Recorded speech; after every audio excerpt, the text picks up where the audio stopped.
Bom, meus caros, bom dia. Hoje um sabadão quente aqui em São Paulo, Brasil.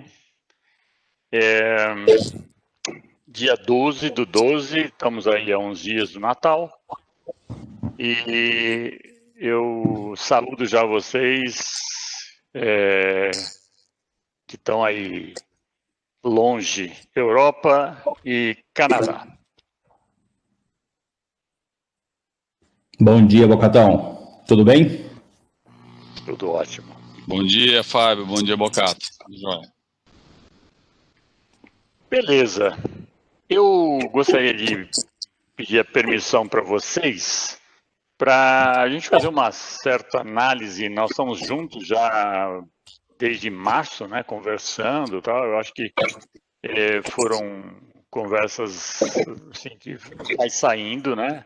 Foi criado, inclusive, um nome, Coffee Thinking. Então, eu queria fazer uma análise com vocês e começando por uma estrutura do pensamento humano, né? Acho que é isso que nós estamos aqui discutindo todos os sábados. Como que o ser humano reage à idade que ele tem, por exemplo, né? Só que o primeiro reagente, do ponto de vista psicanalítico, né, ele acontece até os 3 meses. Então, eu queria começar a discutir isso porque é interessante que o Freud, ele pensou nesse que ele chamou de aparelho psíquico, né? E depois muitos subiram no ombro do Freud e enxergaram muito além. É sempre assim, né? Quem sobe no ombro enxerga além. Só que o primeiro cara que, para enxergar além, eu criei uma metáfora, ele cria para sair, ele tem um tamanho de estrutura de ser humano, ele cria uma perna de pau e sobe. Bom, para você subir nessa perna de pau, obviamente, você vai cair nas primeiras vezes. Quem já andou de perna de pau sabe disso. Mas depois você vai se equilibrando até o dia que você pode amarrar essa perna de pau e começar a andar olhando acima do ombro de todo mundo, mas você foi o primeiro que conseguiu isso. Então, eu acho muito interessante essa metáfora, porque eu vejo muitas pessoas, né, que sobem no ombro, né, são filhos que têm pais atualizados, tal, sobem no ombro e enxerga mais. Aí o filho, que seria o neto daquele pai, sobe no ombro e enxerga mais. Então, as altitudes do enxergar familiar eu acho muito interessante. Mas isso tudo tem que depender muito, isso é um papo que eu gosto muito, né? Depende muito de você entender o que o Freud estava dizendo sobre ser uma pessoa neurótica, né? O que Freud falou da palavra neurótica? Ele era um neurologista, então ele estava querendo dizer uma pessoa normal com medo. Todo neurótico, ele pode chamar também de normótico, mas ele tem medo. Por que ele tem medo? Porque ele acabou de nascer e ele está angustiado, ele saiu de uma situação de conforto da qual ele nem sabia que ele existia. E aí, por alguns segundos, ele sai daquela situação e se depara com um mundo absolutamente hostil. Nesse deparar com esse mundo novo, o que naturalmente acontece? A primeira ansiedade humana. Por quê? Porque ele precisa, a partir daquele momento, se entender. E ele tem algumas sensações que ele nunca teve, porque tudo veio muito fácil, né? Ele estava dentro de uma sistemática ali, né? De uma bolsa que tudo vinha fácil, ele nem sabia que ele era o que era. Mas a hora que ele chega, né? Por alguns segundos, ele sente coisas que ele nunca tinha sentido nos 9 meses. E isso que eu acho interessante quando o Freud diz assim, olha, acabou de vir ao mundo um neurótico. Por quê? Porque ele vai ter, a primeira coisa ele precisa berrar, porque a primeira coisa que ele tem é o medo, né? Como, né? Tá de ponta cabeça, tá frio, alguém deu um tapinha, ele teve uma sensação que ele ia morrer porque ele não tinha ainda nem respirado e tal. Então, o ser humano, nesse momento, ele passa por essa escola da neurose. É a primeira escola de vida de qualquer um. Isso é muito interessante, porque acompanha isso a ansiedade. Qual que é a ansiedade humana nesses primeiros minutos? Fome, qualquer fome que seja, né? Fome de sentir alguém, alguma coisa que ele também não sabe detectar. Mas essa é a ansiedade. A segunda é a questão do... Ele está ansioso porque se alguma coisa não for feita, ele tem uma sensação de morte. E aí o Freud, inclusive, depois chama, né? De essa percepção da morte. E aí, imediatamente, alguém o enrola, dá um banho, e o aquece e tal. Então, aquela primeira sensação passa, mas ele já tem, e a única coisa que o ser humano nasce de fábrica, né? Ele vem com um motorzinho chamado sucção. Se ele não viesse com esse motorzinho chamado sucção, não teria humanidade. Porque nós já nascemos, mamíferos, com a sucção e o cheiro para saber onde é que está o leite, né? O ser humano, ele é levado à boca do ser humano a alguma coisa. Mas um cavalinho, quando nasce, primeiro ele tem que se equilibrar naquelas perninhas gambitianas dele, e ele vai ao seio da mãe, porque ele sabe, né? Ou ele faz isso, ou ele faz isso. Ele não tem eu posso ir mais tarde, estou cansado, acabei de nascer. Não existe isso. Então, aí já começa a diferença do mamífero ser humano do mamífero não ser humano. Então, nós somos absolutamente neuróticos. A segunda questão, depois da fome, né? Você vai ter umas sensações de sede, né? Porque o leite é para uma questão motora mental, então resolveu ali, mas daqui a pouco você vai precisar de água. Então é sede mesmo de água. O ser humano, ele nasceu com essa sensação de precisar ser hidratado. Então é a sede. E a terceira coisa, né, seria a partir dos primeiros cocôzinhos dele e tal, né? Então aí teríamos a questão da limpeza, né? Porque a criança começa a ficar incomodada. Ela fez cocô, fez xixi. Então, esses três fatores angustiantes é o nosso início. E aí, depois eu quero mostrar para vocês aonde isso vai chegar. Então eu tenho, vamos pensar, esses três fatores normais ou normóticos ou do neurótico. Só que nessa formação, nesses momentos de acalento, essa coisa toda, né? Alguém que ficou em cima do ombro do Freud viu mais um elemento interessante. E falou assim, essa coisinha que a gente chama de bebê, ela começou a fazer o selfie dela. O selfie é todo esse carinho de alguém, né? Quem fala isso é o Winnicott, de alguém que foi uma mãe, né, ou um cuidador, né, pode ser um pai, suficientemente bom. Então, o que esse bebê, já resolvido as três questões que eu falei da ansiedade, ele começa a ter uma voz calma, ele começa a perceber que a hora que vai dar todo aquele desejo, ele basta se movimentar um pouco, um pequeno choro, já vem de novo o aleitamento, de vez em quando vem alguém e dá água, e vem alguém e já sabe que aquele cheirinho é para ser limpado. Então, veja, o ser humano é uma coisa é uma caixinha muito interessante, porque se ele criou o self, né, ele é um ser diferenciado depois na vida adulta. Bom, mas aí se não aconteceu isso? Bom, aí tem uma segunda chance, e a gente estuda muito sobre isso. A segunda chance é a construção do ego. Então, vai acontecer tudo isso, mas o que acontece? Foi meio que chorando um pouco mais, fantasiando que não ia chegar ninguém. As pequenas falhas desses primeiros 3 meses pode fazer com que o self não seja criado, mas a chance é de criar o ego.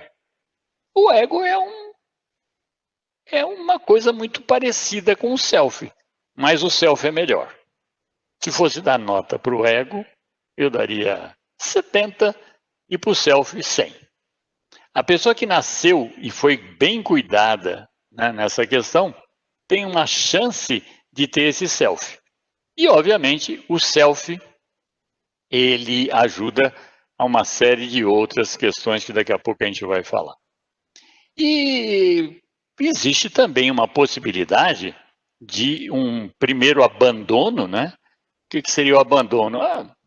Imagine o que quiser, mas esse bebê se sente sem a solução dessas ansiedades. Então, o leite atrasa demais, a água atrasa demais, a limpeza atrasa demais. Lá na frente, esse bebê pode ficar uma pessoa assim, que de tanta falha, de tanta falta, ele se sentiu abandonado. Então, esse cara também, provavelmente, ele não tem um bom ego. Self, nem pensar, mas o ego dele vai ter problemas. Então, a gente foi construindo aqui durante um tempo, a gente foi trazendo tudo isso para a vida prática, né, que é o que eu praticamente também sou enquanto um profissional. Se perguntar qual é a minha formação mental para trabalhar o que eu faço, absolutamente pragmática. Eu sou absolutamente pragmático. A minha formação vai na ansiedade, porque eu sei que na ansiedade das pessoas tem 2 coisas. A necessidade, que eu já falei, né, as 3 lá que resolvem a ansiedade, mas nós somos um animal, é o único animal que tem a maldição do desejo. Né? E a hora que eu troco a necessidade por desejo, aí a coisa se complica totalmente. E quando se troca isso? Provavelmente aquelas pessoas com ego não muito bem formado ou absolutamente sem ego, que aí seria o psicótico, né? O psicótico não tem ego, então ele não tem nada. Ele é um ser que, se for para lá, for para cá, matar, não matar, para ele tá de bom tamanho.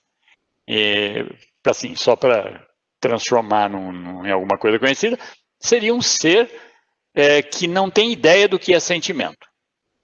Porque tem pessoas que têm um sentimento maior, menor, essa não tem ideia do que é sentimento. Então, esse aí teve uma falha inicial brutal e aí vai. Então, eu queria só abrir o nosso papo vendo o que nós, nesses 8 meses, todos sábados, então multiplica 8 por 4, né? Com outra dia que não pudemos, mas dá um bom tempo de conversa. Então, eu queria abrir falando um pouco sobre essa questão aí. Gostaria que você falasse um pouco sobre o contínuo que você está construindo, então, na nossa mente aqui. Então, nós teríamos o neurótico com medo, um pouco mais o extremo disso, o neurótico com medo e angústia, e um pouco mais, do outro lado, teríamos o neurótico pervertido, né? O neurótico, explique um pouco isso daí. A perversão é do neurótico sem medo. né?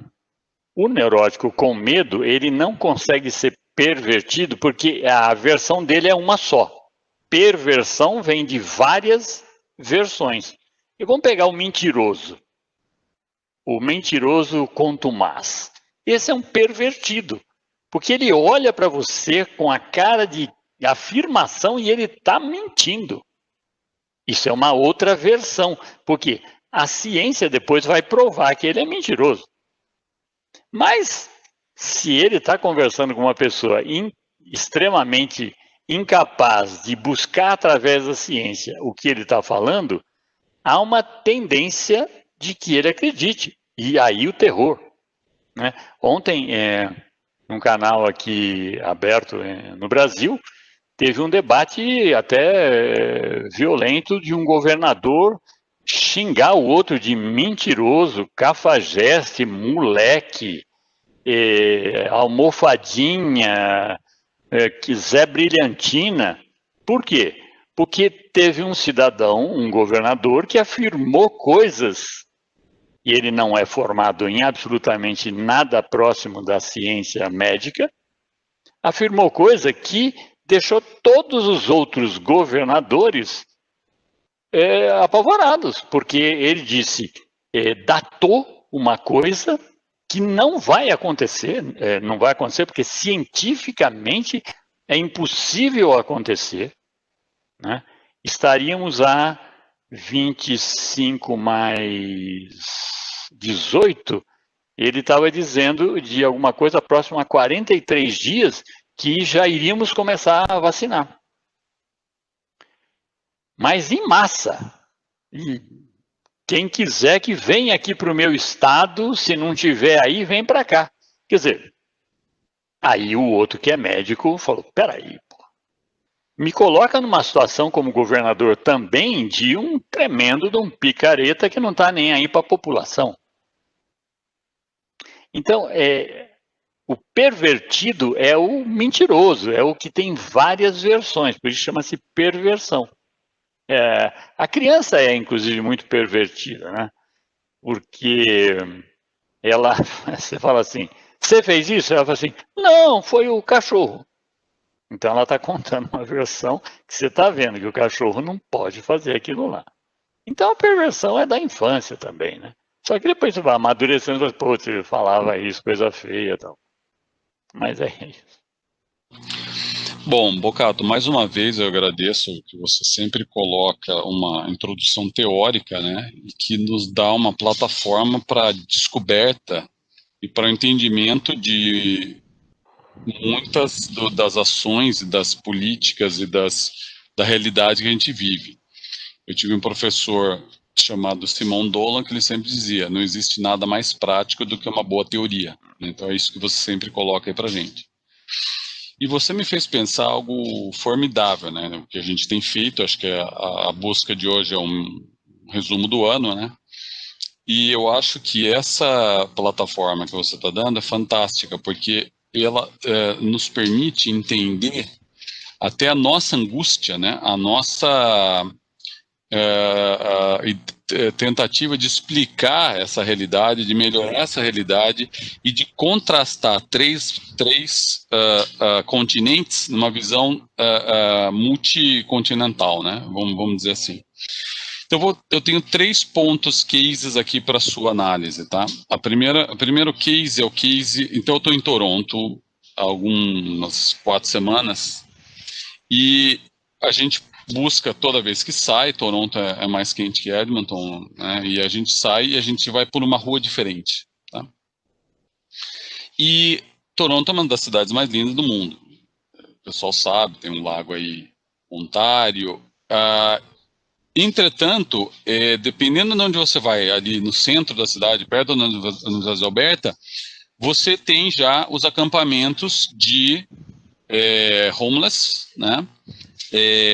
Aqui é evoluído, eles têm uma barraca que é com drywall, né, que é com isopor, por causa do frio. Então as barracas aqui é um isopor, um casulo, né? Então já é apropriado para o tempo.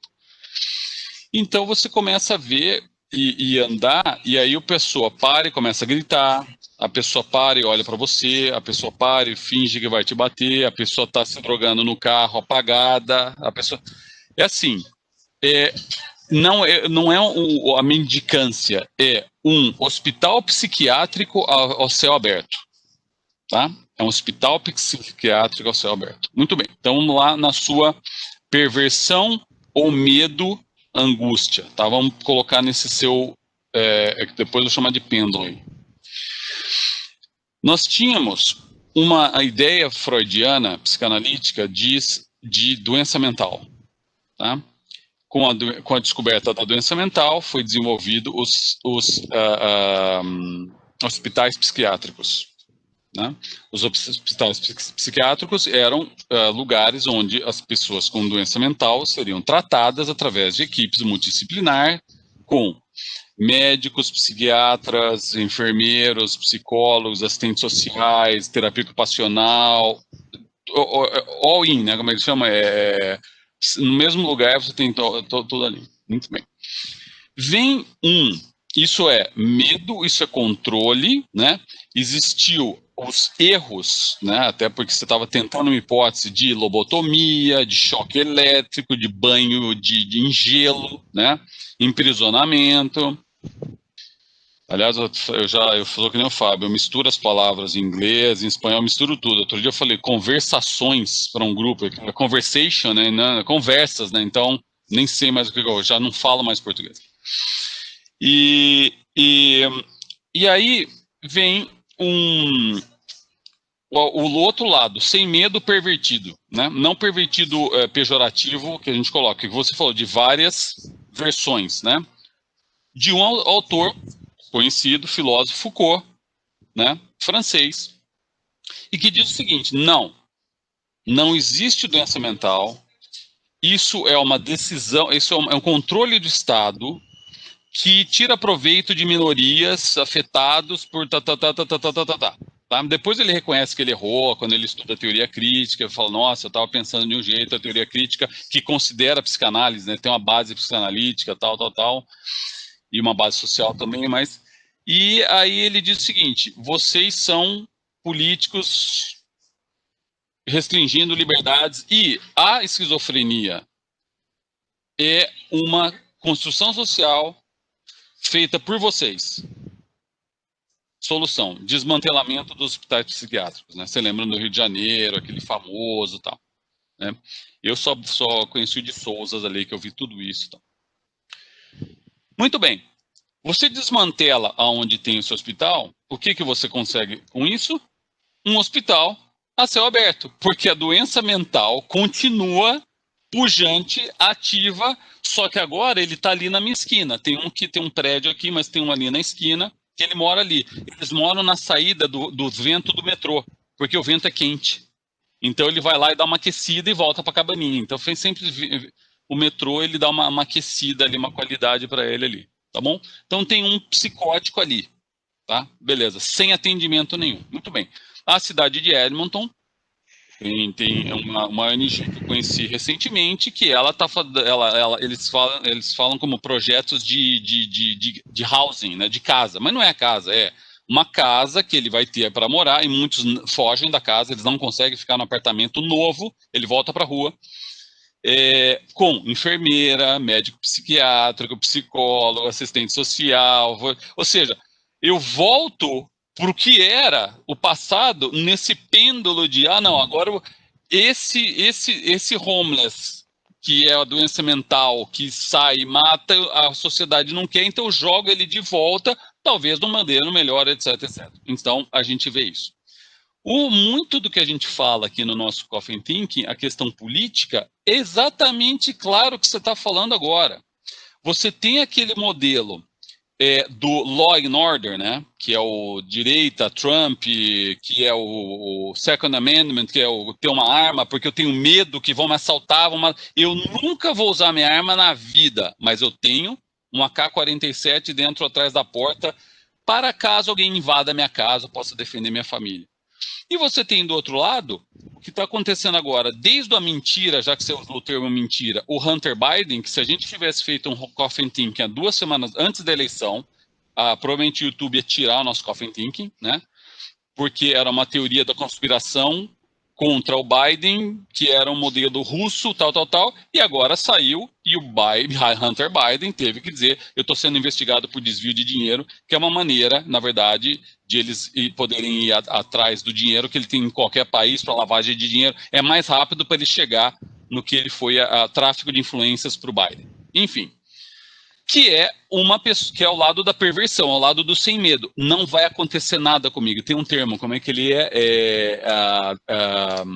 tem um termo que o irmão do Biden falou, e se vocês descobrirem um dos sócios, plausible deniability, que é um termo que os políticos usam para falar, olha, eu posso negar, né, e vai ser plausível e acaba em nada. Ou seja, não tenho medo. A investigação do FBI está desde 2018, agora se descobriu, o Barr, né, o Auditor General dos Estados Unidos sabia, não quis falar nada, tal, então todo roubo da eleição, etc. Do lado da perversão, eu faço o que eu quero e ninguém vai me pegar, tá?